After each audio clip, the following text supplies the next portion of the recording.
Welcome to the Slop Farm. Enjoy the video.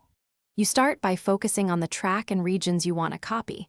Make sure Automation View is enabled by pressing A. Next, choose the specific parameter lane, volume, pan, plugin, because copying follows that lane. Use the pointer or marquee tool to highlight the exact time range.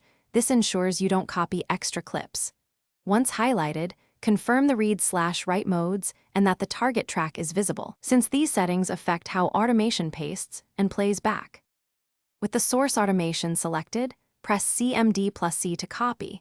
Alternatively, use Edit Copy for visual confirmation. Then, move to the destination track and open the identical automation lane. Matching parameter lanes avoids mismatches. Position the playhead or select the exact region where you want the automation to land, because paste anchors to that location. Make sure the destination is in read or touch mode as needed. This prevents accidental overwrites when you paste and play back. Paste the automation with CMD+V and immediately play the section to verify movement and transitions. If you need only the raw breakpoints, use paste values or convert to automation points first. This keeps curves intact. Make minor edits to nodes or use the line/curve tool to smooth transitions.